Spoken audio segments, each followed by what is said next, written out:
Oh, and you're not supposed to talk about the clean break report in mainstream conservative media. That's one of the quick ways to have your career ended.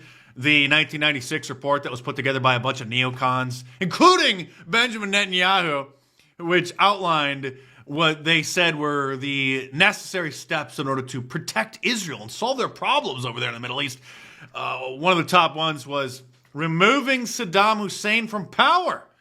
And then what a surprise, in the year 2000, the neocon think tank, the Project for the New American Century, put together their Rebuilding America's Defenses report, where it outlined the same goals, but said, oh, shucks, we're just not going to be able to do it unless there's another Pearl Harbor type of event. And then what a surprise, the 9/11 attacks just happened. This kind of stuff has always been taboo in mainstream conservative media and really in Republican circles in Congress until recently, because it became so obvious. So many people started noticing certain things that it just couldn't be contained anymore. But people like the great paleo-conservative Pat Buchanan had been trying to warn the American people about this kind of stuff decades and decades ago. Here he is being shamed, called an anti-Semite for doing such things. You've also said that Congress is an Israeli-occupied territory. Now, what do you mean by that? What I meant by that is the most powerful lobby in Washington, which Congress can't stand up to. One of the most powerful is certainly the pro-Israeli lobby. It has gotten its way in this town year in and year out. And I don't think the automatic votes of the Congress of the United States for $3 and $4 billion worth of aid to Israel are necessarily in the national interest of the United States. And that comment, which is to ridicule the subservience of the Congress of the United States, is perfectly valid. Oh, it certainly is. And still to this day, most Republican members of Congress are still complete cowards, except for a small handful like Congressman Massey and Marjorie Taylor Greene, who just said this on Tucker Carlson's podcast. The whole propaganda machine that has been spoon-fed to Christians, whether it's in the pews at church or Bible study, or coming through the television or through their politicians' mouths, that we have to do everything for Israel. That's the only way we're going to go to heaven. America will be cursed if we don't. That whole lie is breaking apart. And thank God it is, because I, as a Christian, you as a Christian, we know there's only one way, and it's through Jesus Christ. He is our Savior. He died on a cross for us. He rose from the dead in 3 days.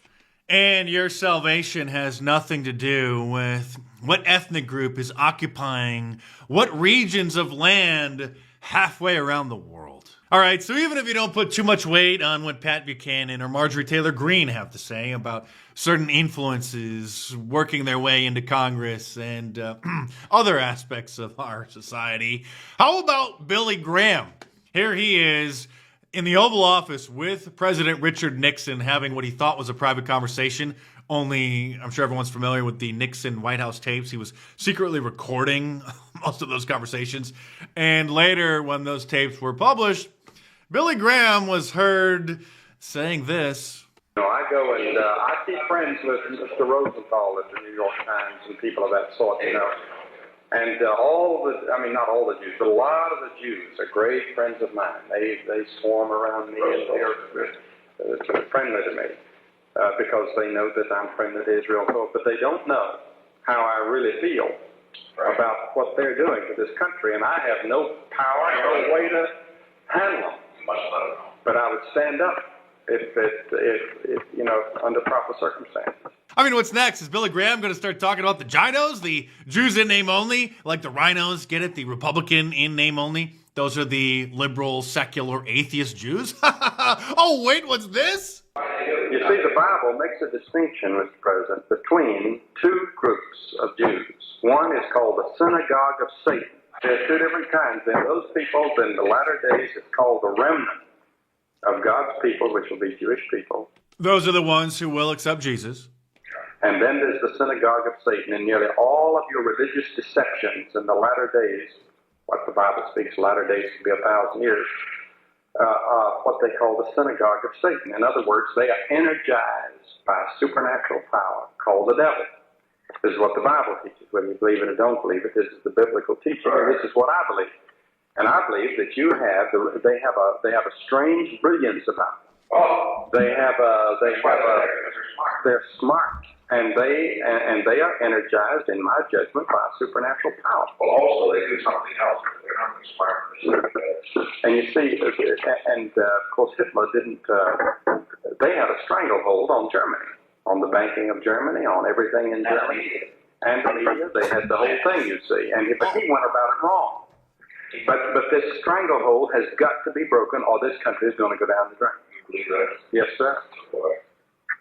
I can't ever say it, but I believe it. No, but if you get elected the second time, you might be able to do something. He believes it, but he can't say it.